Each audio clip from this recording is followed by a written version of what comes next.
Yeah. Let me slide over to the Grammys.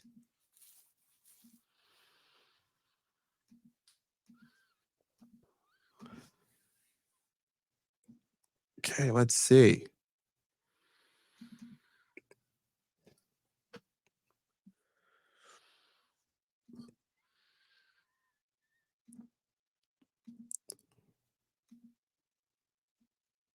Hmm. Okay, I don't. It is blank. Okay, I don't know why that is blank. Okay, so about 16 million viewers watch the Grammys on average. That's the most watched Grammys since 2020. The Grammys were up 34% year over year. That's a giant jump. Uh, it's one of the few award shows that are on an upward trajectory. And I am struggling with why. It's a good like it's sort of this it was always unique as an award show to me in that it is a show where you have actual performances. Mm-hmm.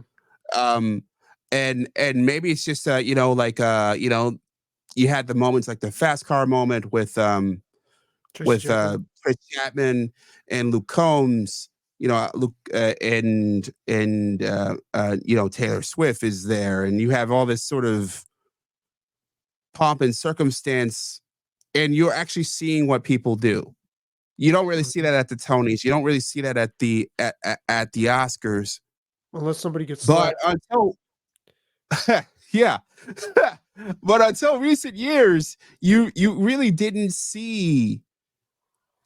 Uh, it was sliding like the other award shows are, and now we have a rebound. And I've been trying to figure out whether this is a momentary shift or an anomaly, or whether there's something about music right now and the power of music right now that is resonating more broadly culturally than in previous eras. And with that, I'd like to turn it over to you, Mr. Music Writer, man. Well, I was just going to ask you. I mean, can we really say something's an anomaly if it's been going up each year over a 4-year period? That's more like a trend, right? It hasn't gone up each year Okay, over a okay, 4 period. It's the biggest jump since then. okay. I'll be honest with you. I have no idea. I have never given the Grammys any thought, and I find them uh, ridiculous. Although I will, I don't just want to.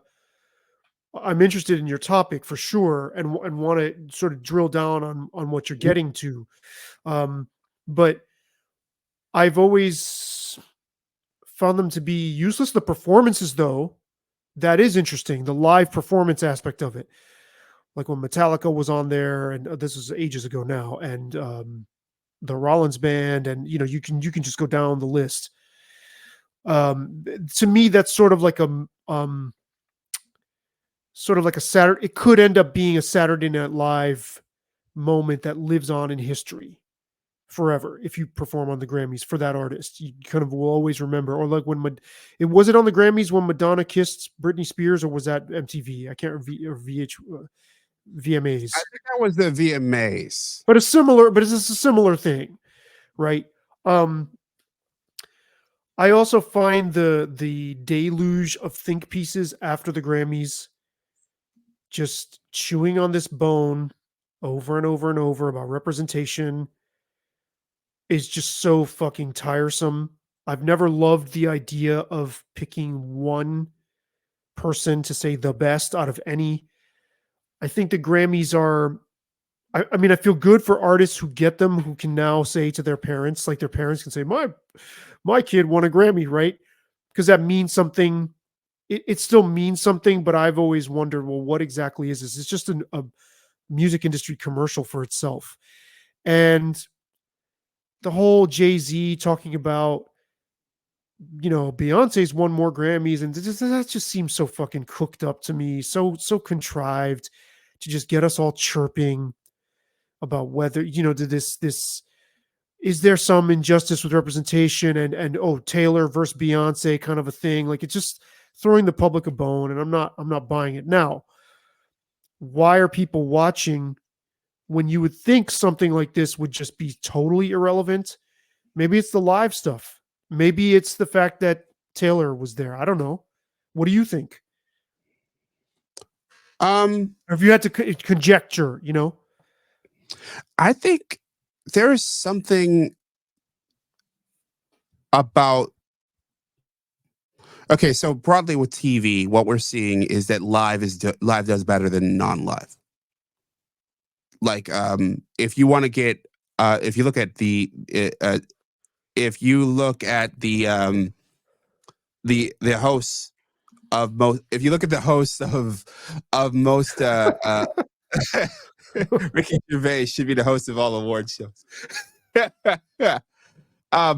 you look at the most popular shows on television, almost all of them are live events. And if you look at the popularity of concerts post COVID, they have shot through the roof. They're on, even though prices have gone up dramatically too. One of the terms I've heard is funflation. Um, um, that concerts have jumped through the roof. So there's something that I wonder if culturally we're at this point where we're almost rediscovering the beauty of concerts and concert-like things. That there's some evidence that points toward there.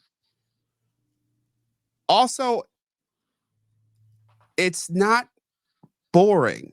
It's actually reflective of the most popular genres of music. You will get pop stars. You will get Taylor Swift. You will get Luke Combs. You will get Killer Mike. You'll get the largest stars. The Oscars, for example, the biggest movies are rarely up for Oscars.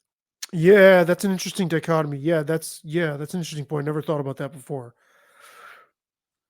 Yeah, and even if it's not a really great reflection of what is the best in music, I think you would say that. I'd say that. I think a lot of people would agree with that. I'm assuming. Am I right in your in guessing your assertion? Of course, yeah. Of course. Yes. It is.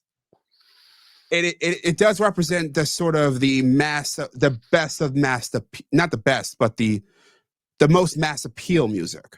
Right. And is this a symbol that people are craving belonging to a shared um pop culture, which goes against in a highly polarized time. Right. And in a highly media fragmented, go down your own rabbit hole, sort of balkanized landscape where you can just seek whatever you want. Do people just want to feel like they're part of something shared, even if it's pop dreck? And I also wonder how many people watch the Grammys because they're being spoon-fed a certain outlook. And I also wonder how many people hate watch them. Spoon-fed. Go on.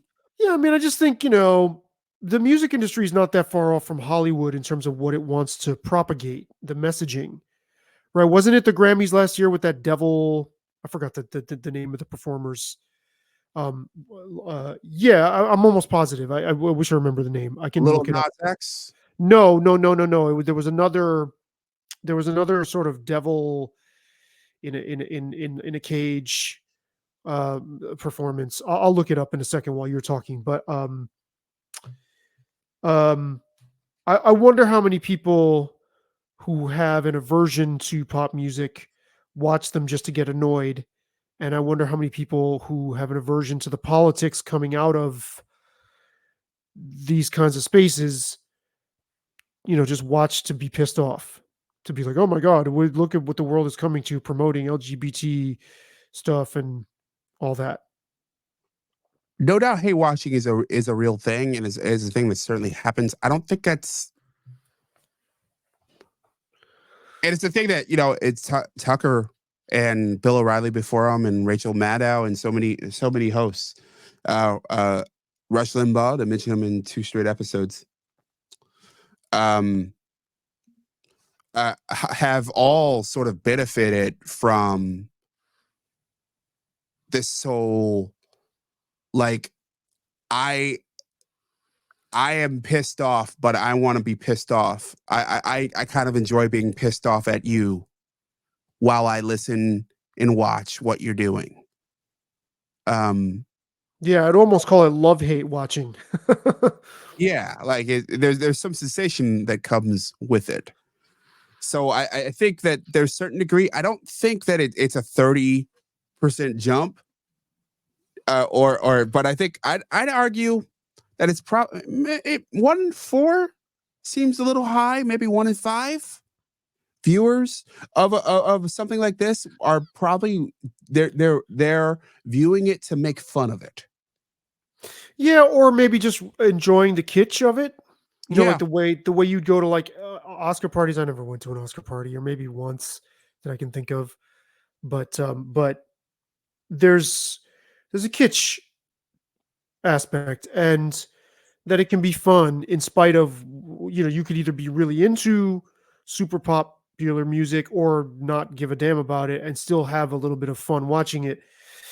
I do think there's something to people craving a shared language of pop culture, even if they're resisting it. I'm not super into that, but I think the craving is out there. Well, yeah, I think I think that's part of why I think Netflix, as it's sort of reached a 200 million user mark, has sort of become a space where you get a lot of people sharing the same thing. If you look at their metrics, most of the people are watching the same stuff. Mm. It's an overwhelming amount of their hits, like something like Wednesday, which I didn't watch at all, but like we're talking a good 50% of their viewership watched the show, which is an Hmm. amazing concept. A concept that I mean, that's the Super Bowl. You like it's nuts. So I think there is a craving for a uniting thing now. Shared Yeah, experience, definitely. I shared definitely think experience. that's true. And I think we could even drill deeper. I think there's some elements of it. I think that goes back to just being isolated for going through the whole COVID lockdown period, and then you want to share something with culture. And I think it's always there's always been a strain of that. I do think that with the sort of jump of music and music use, as we could also point to other metrics over the last few years, all up resoundingly, even though Spotify is still not profitable. Um, it's not going to be profitable for a while. So, uh, but it's wanting. I do think there is a want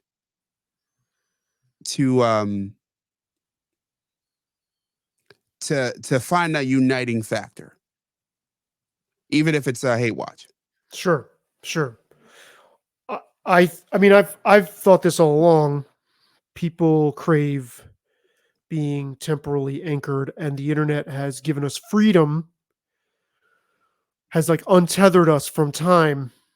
Hmm. And I've been saying this for actually over 10 years at this point. I've had this idea on my mind that they want a sense of where we are. I mean, so much internet content is like reacting in real time, which I never would have expected. I think you said you're not as surprised by that, Yeah. but I just thought, well, you can, why does that matter so much if you can do whatever?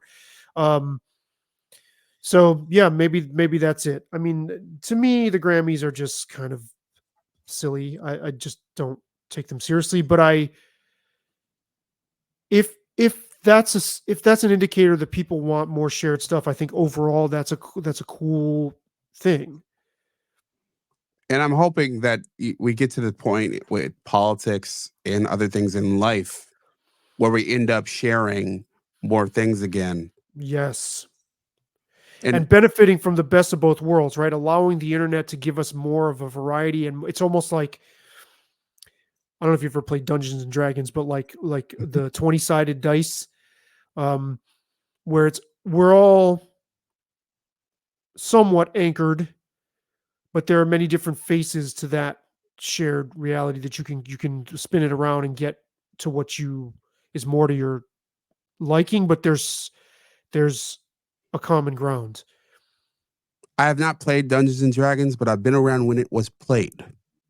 Yeah, you're enough of a nerd. I have friends that have played it in Sure. depth. Yeah. Um, and with that, let's get to another group of nerds. Matt says, "Love the D&D reference." Ready. Thank you.